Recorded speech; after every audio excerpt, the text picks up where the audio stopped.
It was late afternoon, and the golden sunlight was casting long shadows across the road as Colonel Angela Morris drove her black sedan down a quiet suburban street, heading home after a long day at the Pentagon.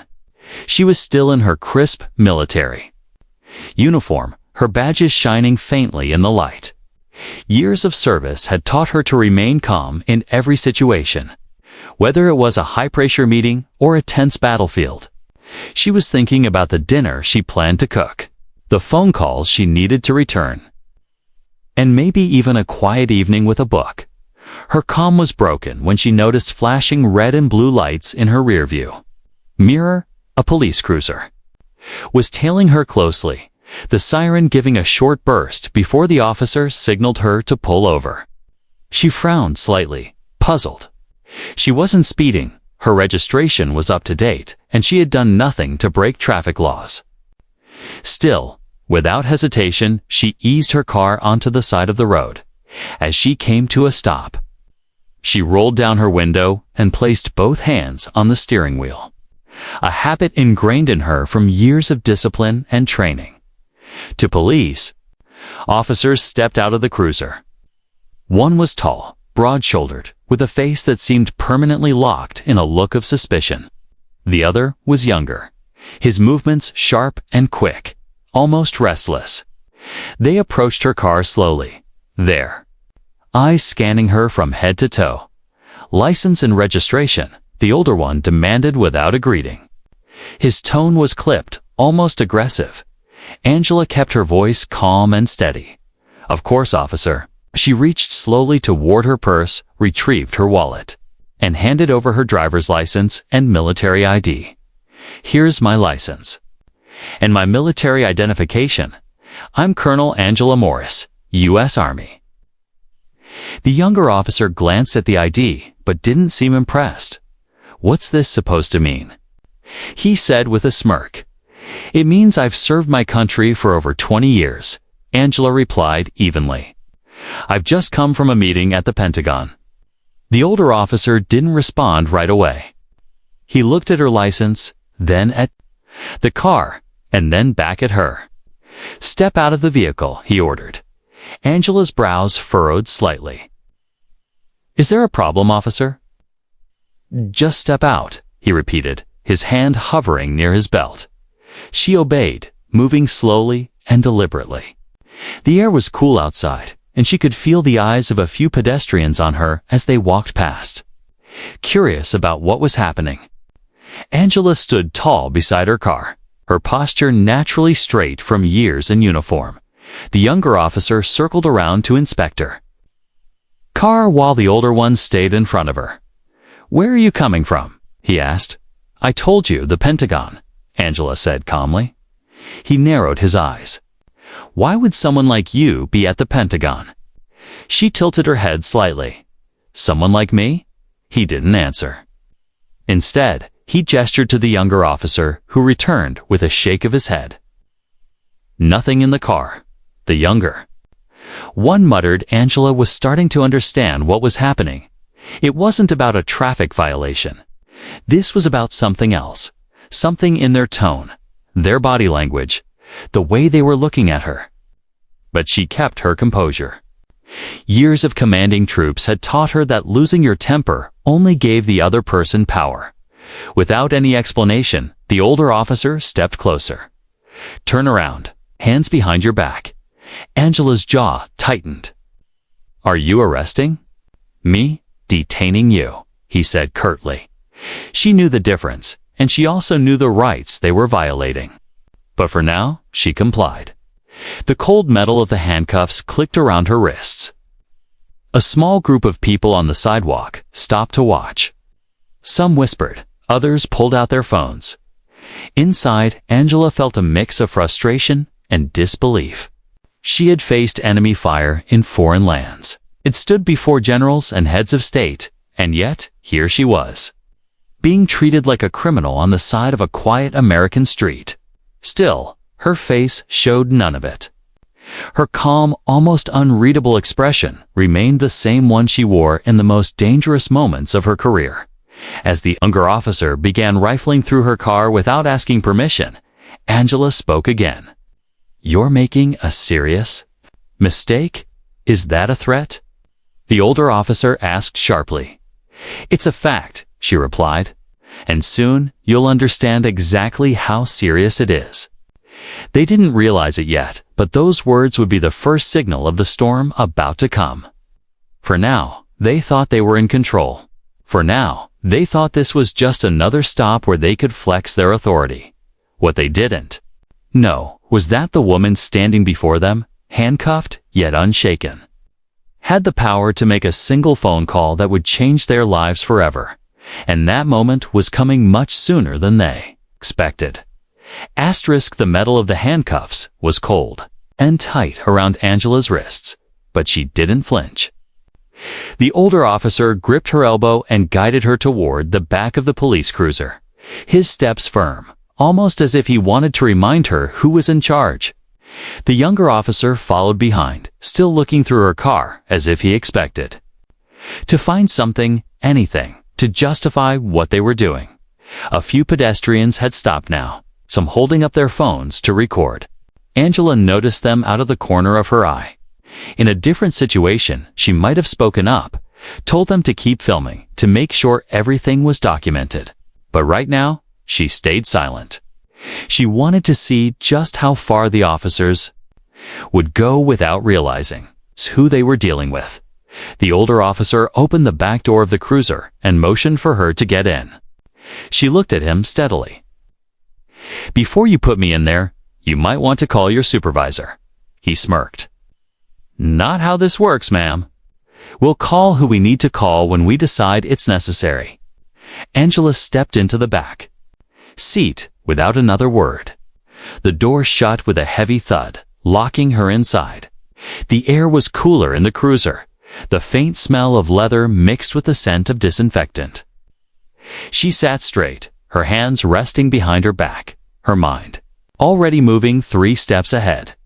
From the front seat, the younger officer spoke up. "So, what do you think she did? Stolen car, fake ID." The older officer chuckled. "Who knows? I don't care what her little badges say. She can tell me she's the Queen of England for all I care. She's still sitting in cuffs until we figure out what's going on." Angela listened without reacting. Years in the military had taught her the value of patience. Sometimes, the best way to win a battle was to let your opponent underestimate you until it was too late. Minutes passed. The older officer got into the driver's seat, speaking into his radio in low tones. The words "female suspect" and "possible ID fraud" floated back to her. She almost laughed at the irony. She leaned slightly forward. "Officer," she said in a calm, steady tone, "I need my phone." The older officer glanced at her through the partition. "Not happening. You'll want to reconsider that," she replied, her voice still soft, but with a weight behind it. "Because in exactly 15 minutes, people in very high places are going to be wondering why one of their senior military commanders is sitting in your car in handcuffs. And when they ask you why, hope you have a better answer than the one you're about to give." The younger officer twisted in his seat to look at her, his expression shifting. "Wait, Commander." "Yes," Angela said simply. "Us. Army, Pentagon clearance. My name is Colonel Angela Morris. You might want to write it down. You'll be hearing it again before the day is over." The older officer gave a short laugh. "Do you know how many people tell us there's someone important when we pull them over? You think dropping some fancy title is going to get you out of this? Not a chance." Angela let out a slow breath. "I'm not trying to get out of anything, just giving you a chance to make a better decision before you make a career-ending one." Her words made the younger officer glance at his partner uneasily. "Maybe we should check her story," he muttered. The older officer shook his head. "We'll handle it at the station. No need to play along with her little game here." Angela leaned back against the seat, her eyes calm, but her mind calculating. If they wanted to take her to the station, fine. She knew exactly who to call, and once that call was made, the balance of power would shift faster than they could imagine. As the cruiser began to move, Angela caught sight of her car being left. Behind on the roadside, the driver's door still open. The younger officer had done a sloppy search, and she could see her purse still sitting in the front seat. That meant one thing. They hadn't even bothered to follow procedure. She smiled. Faintly. The mistakes were already piling up, and they didn't even know it. The city streets blurred past as they drove. The siren off, but the tension inside the car thick enough to touch. Every block they traveled brought them closer to the moment when she would make her move, and when these two men would finally realize just how far out of their depth they were. The cruiser rolled into the police station parking lot, the tires crunching over loose gravel before stopping near the back entrance. The older officer got out first, his boots striking the ground with purpose. He didn't open her door, right? Away, instead, he spoke briefly with another officer who had been standing near the building's side door. The younger officer stayed inside the car, glancing at Angela in the rearview mirror now and then, as if trying to read her thoughts. When the door finally opened, the older officer motioned for her to step out. "Let's go," he said, his tone clipped. Angela stepped out with controlled movements, her posture still straight despite the weight of the handcuffs. She walked between the two officers as they guided her through the side entrance, bypassing the main lobby. The smell of stale coffee and cleaning chemicals filled the hallway. Somewhere deeper inside the station, a phone rang, and muffled voices echoed. They led her to a small booking area, a space with gray walls, a counter, and a few plastic chairs. A desk clerk looked up from his computer, eyebrows raising slightly. At the sight of her uniform, "What's the charge?" he asked. Suspicion of ID fraud, the older officer replied without hesitation. The clerk's eyebrows furrowed. "Fraud? She's in uniform." The older officer shrugged. "Uniforms can be faked." Angela turned her head slightly toward the clerk. "And ignorance," she said calmly, "can be costly." The older officer ignored the comment and began filling out paperwork, muttering under his breath. The younger officer stood nearby, shifting uncomfortably. He had stopped smirking entirely now. Every so often, he glanced at Angela, then at his partner, as if silently questioning whether they were making a mistake. "Sit down," the older officer ordered, pointing toward a chair against the wall. Angela didn't move. "I'm going to need my phone now." He glared at her. "Not until we finish processing." Her voice was still steady, but this time there was an edge to it. "Officer, I'm giving you one final opportunity to let me make my call before this turns into something far bigger than you can control." The younger officer spoke up quietly. "Maybe we should know." The older one cut him off sharply. "She can wait." Angela looked at him for a long moment. "All right," she said softly. "Then you'll wait too for the fallout." Minutes crawled by as they took her fingerprints and attempted to take her photo. The older officer handled it all with a kind of bored arrogance, while the younger one avoided eye contact. The clerk behind the desk kept glancing at her uniform and medals, its expression caught between curiosity and unease. Finally, when they were done, they led her toward a holding room. The walls were bare, the bench cold against her back as she sat, the door closed with a solid metallic click. Angela closed her eyes for a moment, centering herself. She had faced far worse situations than this, but those situations had never involved such blatant disrespect from people who were supposed to uphold the law. A few minutes later, the younger officer returned, holding her purse. He hesitated before speaking. "Look, I'm not sure what's going on here, but if what you're saying is true, I don't want to be on the wrong side of it." She looked him in the eye. "Then open my purse, take out my phone, and dial the number I'm about to give you." He swallowed hard. "Who am I calling?" "The Pentagon," she said simply. His eyes widened slightly, but he didn't move for a moment. Then, slowly, he took out her phone and placed it in her cuffed hands. "Make it quick," he muttered. Angela dialed the number from memory. the digits so familiar she could have entered them blindfolded. The call connected almost instantly, and a crisp voice answered. "This is Colonel Angela Morris," she said firmly. "Badge number 7421. I am currently being unlawfully detained at the—" She glanced up at the younger officer, who gave the station's name quietly, Eastboro Police Department. "I need immediate contact with command." The voice on the other end didn't ask questions. "Understood, ma'am. Stand by." Within seconds, the line clicked, and another voice, deeper, authoritative, came through. "Colonel Morris, are you secure?" "Yes," she said. "For the moment, you'll be out in minutes. Sit tight." Angela ended the call and handed the phone back to the younger officer, who looked pale now. He didn't say anything, but she could see the wheels turning in his head. Out in the main part of the station, phones began ringing one after another, in rapid succession. Angela could hear the muffled sound of hurried footsteps, voices rising, and the distinct tone of someone in charge demanding answers. She sat there quietly on the bench, her expression calm, almost serene. The storm she had warned them about had just begun, and soon enough, the officers who had mocked her would understand exactly who they had put in those handcuffs. Asterisk, the ringing of the phones didn't stop. It was like a chain reaction, one desk, phone after another lighting up, followed by the shrill tones of the main office line. Officers moved quickly across the station floor, their voices sharp, their steps hurried. The energy in the building shifted in minutes from casual routine to urgent chaos. In the holding room, Angela could hear it all. Footsteps passed her door. Someone muttered, "It's the Pentagon." "No, I'm serious. The Pentagon." Another voice answered, "What the hell did you guys do?"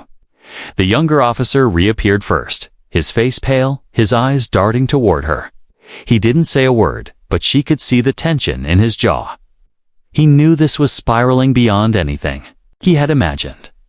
Then the door swung open again. This time the man who entered was not in a regular patrol uniform. He wore a dark suit, his hair neatly combed, his expression hard as stone. Angela recognized him instantly. The police chief. He stopped in the doorway, looking at her for a long moment before speaking. "Colonel Morris, I've been informed of the situation. I'm here to correct it." Angela met his gaze evenly. Correct it or cover it up? The chief's mouth tightened, but he didn't rise to the bait. "First, I'm ordering your release immediately." And second, he turned to the younger officer standing in the corner. "Get those cuffs off her now." The younger officer stepped forward quickly, fumbling slightly with the key before the handcuffs clicked open. Angela rubbed her wrists. Slowly, the skin slightly red from the metal, but she didn't flinch. The chief gestured toward the hallway. "I'd like to speak with you in my office." As they walked through the station, Angela could feel the eyes of every officer they passed. Conversations stopped mid-sentence. Some looked curious, others anxious, and a few, especially those near the front desk, looked downright nervous. Inside the chief's office, the blinds were half drawn, the desk buried in papers. The phone on the desk rang again, but the chief ignored it for the moment. He motioned for her to sit, but Angela remained standing. "I've been told you were detained on suspicion of ID fraud," the chief began, his voice controlled but tight. "Clearly, that was a mistake. I'd like to offer a formal apology on behalf of this department." Angela's eyes didn't waver. "A mistake is forgetting someone's coffee order. This was misconduct, and you know it." The chief exhaled slowly. "Colonel, you have to understand. My officers are trained to verify identification." Angela cut in sharply. "Not to humiliate, ignore, and detain without cause. I showed my license. I showed my military ID. I explained my position. And still, I was treated like a criminal." The phone on the desk rang again, and this time the chief answered. Angela listened quietly as he spoke. His side of the conversation was short, respectful, and ended with the words, "Yes, sir. I understand completely." When he hung up, he looked more tense than before. That was the Pentagon. They've made it very clear this situation will be fully investigated. My officers will be answering for their actions. Angela finally sat, leaning forward slightly. Good, because I'm not here to ruin careers for sport. I'm here to make sure no one else in this city, in this country, is treated the way I was today. Especially not someone who's dedicated their life to service. The chief nodded slowly. You have my word, Colonel. The two officers will be placed on immediate leave. Internal affairs will handle the rest. Angela's voice stayed calm, but there was steel in it. And when they investigate, I'll give my full statement on the record. That way, there's no confusion about what happened here. Outside the office, the sound of raised voices drifted in. One of them was the older officer's, loud and defensive. You're kidding me? For her. Another voice snapped back. Shut your mouth before you make it worse. Angela stood, smoothing the front of her uniform. I'll walk myself. Out, she said quietly, already knowing the next steps. She had made her call. The Pentagon had responded. And now the weight of her position and her integrity was fully in motion. The older officer's career, she knew, was already hanging by a thread. And before long, that thread was going to snap. By the next morning, the story was no longer just a problem inside the police station. It had started to leak outside. At first, it was just whispers among the officers. A few had told friends or family about the high-ranking military woman, who had been brought in the day before. But by mid-morning, the local news had caught wind of it. One small news blog ran a headline, Pentagon commander detained by local police under suspicious circumstances. It spread quickly. Reporters began calling the department for a statement. The chief tried to control the flow of information, but the story was too explosive to contain. Inside the station, the atmosphere was tense. Internal affairs had already arrived, two stern-looking investigators in plain suits, carrying clipboards and recording devices. They set up in one of the conference rooms and began calling in officers one by one for questioning. The older officer, the one who had mocked and cuffed Angela, was the first to be interviewed. From the hallway, his voice carried through the closed door. I followed procedure, he insisted. She was acting suspicious. A calm, measured voice from inside the room interrupted. Suspicious, because she showed you her military ID.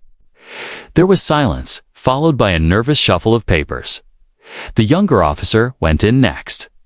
His tone was different, less defensive, more hesitant. I didn't think she was lying, he admitted, but my partner told me not to believe her. I should have checked her ID properly. Angela, meanwhile, had returned to her usual duties at the Pentagon, but her phone hadn't stopped ringing. Fellow officers, friends, even people she hadn't spoken to in years were calling to tell her they'd seen the early reports. Some wanted details. Others simply called to say they were proud she hadn't lost her composure in the face of such blatant disrespect. By the afternoon, the story had reached national news networks. Bigger outlets were running it, and each headline seemed sharper than the last. Decorated military commander wrongfully detained, Pentagon responds. Local officers under investigation for humiliating U.S. Army colonel back at the station. The chief called a mandatory meeting for all staff. The conference room was packed, the air heavy with unease. Standing at the front, the chief's voice was hard. This department exists to protect and serve, he said. Yesterday, two of our own forgot what that means. They ignored protocol, ignored identification, and treated a respected officer with a lack of dignity that is unacceptable. This is not just an internal matter anymore. This is a national embarrassment. He didn't name the two officers directly, but everyone in the room knew who they were. The older officer sat stiffly. In his chair, his face red. The younger one kept his eyes down, avoiding contact with anyone. The next blow came when body cam footage was reviewed. The video clearly showed Angela calmly explaining who she was, showing her ID, and even warning them politely to verify. It also captured the older officer's dismissive smirks and mocking remarks. When Internal Affairs saw the footage, their notes were short but decisive. They didn't need hours of testimony. The evidence spoke for itself by the end of the day. Both officers were placed on administrative leave without pay pending the outcome of the investigation. Their badges and weapons were collected in front of their peers, a humiliation that would sting worse than any. Headline: Angela didn't gloat when she heard the news. She wasn't looking for revenge. She was looking for accountability. But she knew this was only the beginning. Investigations had a way of uncovering more than expected, and if these officers had treated her this way, it was likely they had treated others the same, and that, she thought, was about to come to light. As well, the investigation moved faster than anyone in the department expected. Internal Affairs wasn't just reviewing the events of the day Angela was detained. They were digging into everything. Past traffic stops, prior arrest records, body cam archives, and citizen complaints. What they found painted a picture that was hard to ignore. The younger officer's file was mostly clean, though it showed a pattern of simply following his partner's lead, even when procedures weren't followed. But the older officer's file was another story. There were dozens of complaints, allegations of aggressive conduct, dismissive behavior toward civilians, and even past accusations of racial profiling. Most had been closed without action, but now, with the Pentagon breathing down their necks, every one of those old cases was being reopened at the Pentagon. Angela's case had become a reference point in multiple meetings. Senior officials were watching the situation closely. To them, it wasn't just about one commander. It was about setting a precedent. This could happen to her. What about junior officers? What about enlisted service members? A quiet but unmistakable message had been sent to the police chief. Handle this thoroughly, or Washington will handle it for you. The chief knew what that meant: media scrutiny, political pressure, and possible federal oversight. He wanted none of it. Meanwhile, the public was reacting with growing outrage. News channels aired side-by-side images. On one side, Angela in her crisp army dress uniform during a Pentagon ceremony. On the other, grainy body cam footage of her being handcuffed on the street. Social media hashtags began trending. Hashtag Justice for Colonel Morris. Hashtag Respect Our Service Veterans groups issued statements condemning the officer's actions. Prominent figures in the military community gave interviews, calling it a dangerous display of ignorance and disrespect. Inside the station, the atmosphere was toxic. The older officer was avoiding everyone, often sitting alone during breaks. The younger officer seemed jumpy, unsure of how much more damage was coming. Officers who had once been friendly to them now kept their distance. Nobody wanted to be dragged into the mess. Internal Affairs began calling in civilian witnesses from that day, the people who had filmed the encounter on their phones. Their accounts matched Angela's exactly. She had been polite, cooperative, and completely transparent about her identity. The officers, on the other hand, had been dismissive, mocking, and unnecessarily forceful. The turning point came when one of the investigators brought Angela back in for a follow-up interview. She arrived in uniform, her presence commanding without her saying a word. The investigator asked her, "Colonel, what do you believe should happen to these officers?" Angela paused for a moment before answering. "I believe in consequences that teach. But I also believe in protecting the public from people who've shown they can't handle authority responsibly. If they can treat me this way, imagine how they treat someone with no resources, no connections. That's the real danger." Her words made it into the official report, and they carried weight. Behind closed doors, the chief reviewed the growing stack of evidence. The Pentagon had already made it clear that the outcome of this case would be watched by more than just the local community. If the department mishandled it, it could cost him his position too, and as each day passed, it became harder to justify keeping those two officers in uniform.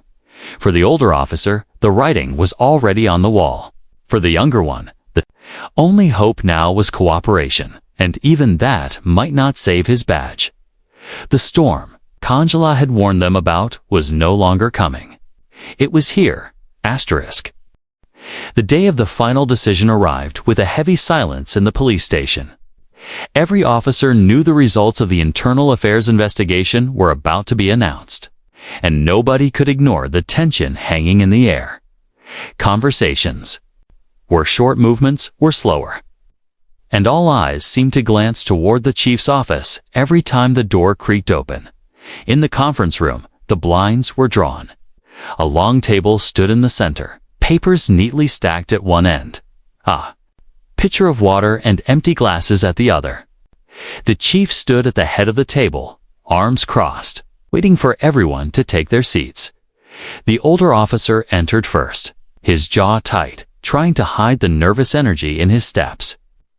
The younger officer followed, looking pale, his gaze fixed on the floor.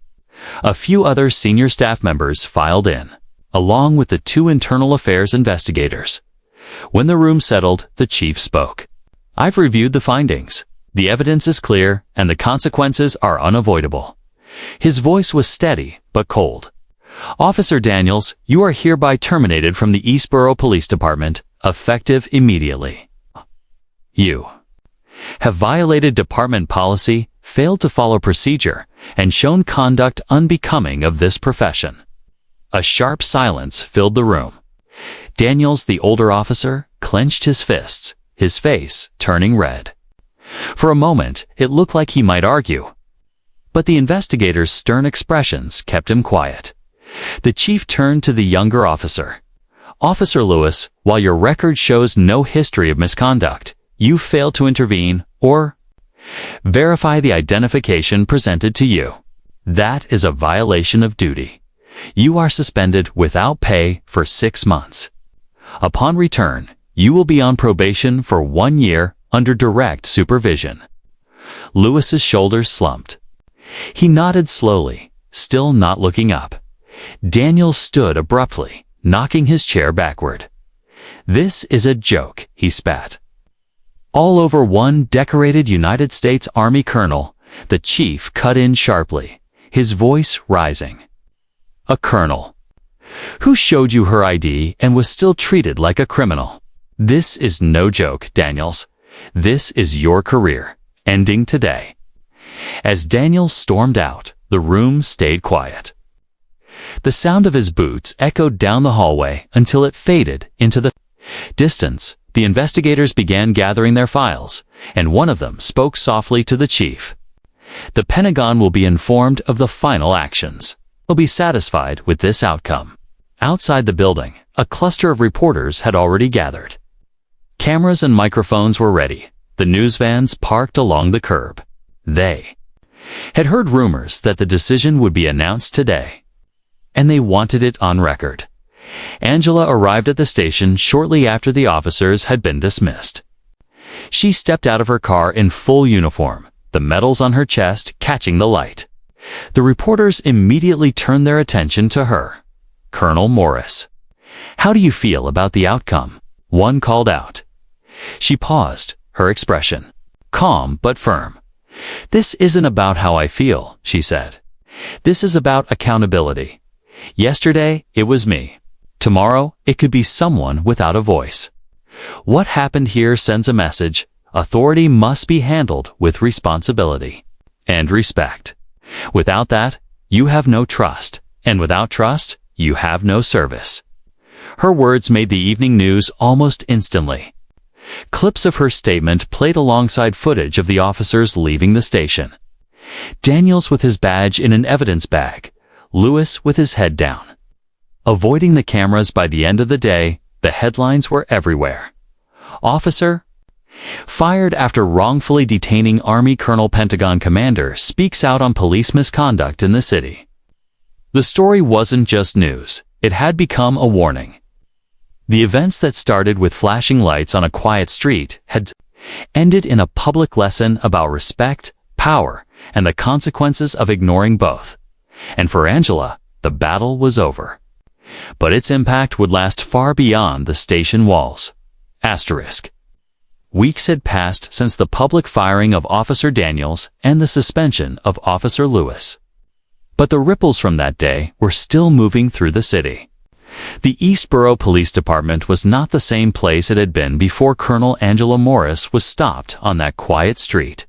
A new set of rules had been enforced, stricter training on handling identification, mandatory cultural sensitivity courses, and a zero-tolerance policy for disrespect toward military personnel.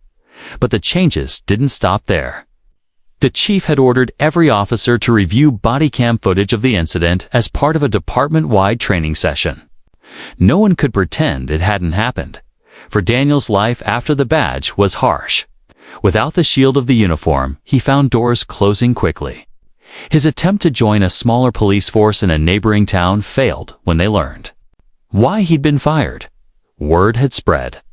His once confident stride had been replaced with something slower, heavier, the walk of a man who had lost the power he had taken for granted. Lewis, on the other hand, kept a low profile during his suspension.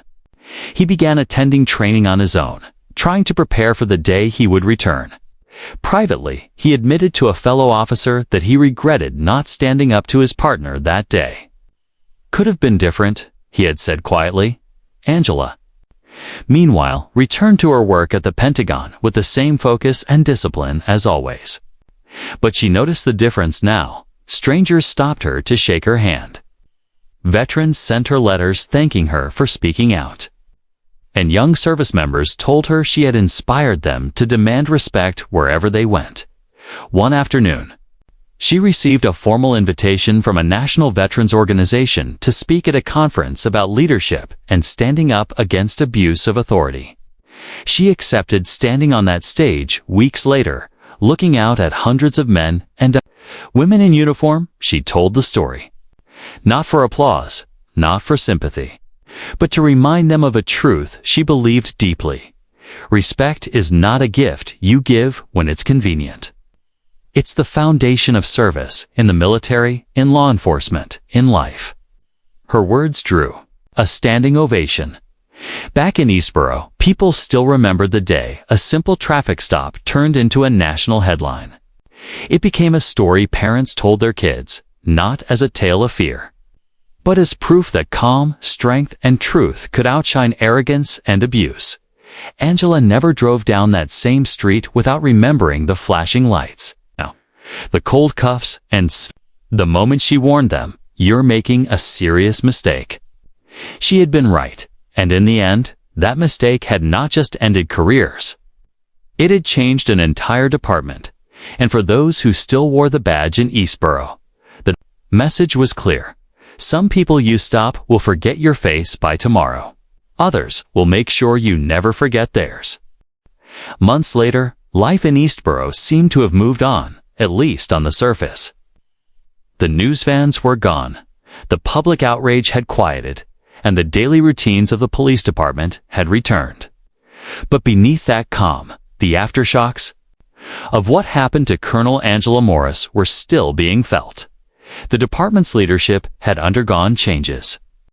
The chief, while still in his position, was under constant review from the city council and the mayor's office. Every policy he signed now came with an extra layer of oversight. Officers were more cautious on the street, careful to verify IDs, and follow proper procedure.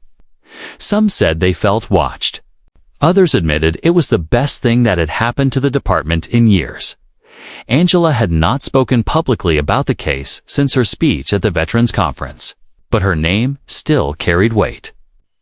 Quietly, she had been asked to join a Pentagon advisory committee tasked with improving relations between military personnel and civilian law enforcement.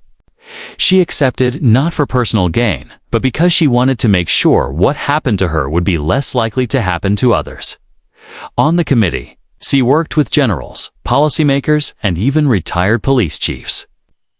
She pushed for joint training exercises where officers and soldiers could learn from each other, breaking down the US versus them mentality that so often caused tension. Meanwhile, Officer Lewis, the younger of the two, returned from his suspension. The reception from his fellow officers was mixed. Some kept their distance, unsure if he was a changed man or just biding his time. But, to his credit, Lewis kept his head down, did his work quietly, and followed every rule to the letter. More than once, he was seen advising rookies to double-check. Before you doubt someone. Daniels, the older officer, was a different story. Bitter and angry, he had left Eastboro entirely. Rumors swirled. Some said he was working private security. Others claimed he had tried to sue the department and lost. Wherever he was, his days of power and authority were over.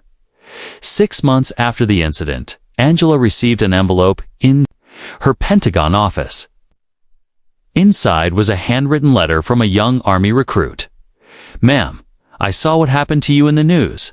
Just starting my career, and I was scared that wearing this uniform wouldn't protect me from being treated unfairly. But the way you handled it, calm, strong, and without fear, showed me that standing up for yourself doesn't mean losing your dignity. Thank you for showing us how it's done." Angela read it twice, folded it neatly, and placed it in her desk drawer. She didn't need awards or ceremonies. This, the quiet impact on someone else's courage, was worth more than any medal. By the 1-year mark, the story of her wrongful detention had become part of local history. It was taught in police academy ethics classes. It was referenced in leadership workshops, and in Eastboro, whenever a patrol car pulled someone over, there was always a small, spoken reminder in the back of the officer's mind. Treat them with respect. Check the facts. Don't end up like Daniels. For Angela, the chapter was closed. But its lessons for her, for the officers, and for the public would last far longer than the day it all began. Asterisk. 5 years had passed since that night on the quiet Eastboro street. For Colonel Angela Morris, life had moved forward. Promotions, new assignments, and eventually retirement from active duty. She was now working as a defense consultant, traveling often, speaking at conferences, and mentoring young officers who were just beginning their careers. The memory of what happened with officers Daniels and Lewis had faded from the headlines, but it was never far from her mind. Not because it still hurt, but because it had shaped the way she spoke about authority, respect, and accountability. One cold November evening, Angela was flying home from a conference in Chicago. The flight was delayed, and by the time she landed, the airport was nearly empty. She walked toward the parking garage, her breath visible in the night air. That's when she heard it, the muffled sound of coughing, followed by a sharp wheeze. She turned a corner and saw a man sitting on the cold concrete floor, his back against the wall, one hand clutching his chest. At first, she almost didn't recognize him. His hair was grayer, his face thinner, his eyes tired. But when he looked up at her, the years seemed to disappear. It was Daniels. For a moment, they just stared at each other. The memories flashed between them without a word. The flashing lights, the handcuffs, the arrogance in his voice. "You're Morris," he said, his voice rough.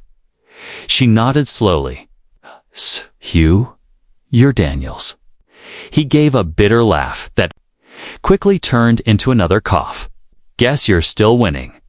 Angela knelt beside him. "Right now, winning isn't the point. Need help." She called for an airport medic, staying by his side until they arrived. Daniels didn't say much, but when they were lifting him onto the stretcher, he looked at her again.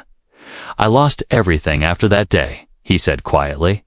"I blamed you for a long time. But I know now it was me. I thought the badge made me better than people. I was wrong." Angela studied his face for a moment. There was no arrogance left in him now, just a man worn down by his own choices. "I hope you've learned from it," she said simply. "I have," he replied. "Just wish I'd learned sooner." The medics wheeled him away, and Angela stood in the cold, watching until they disappeared.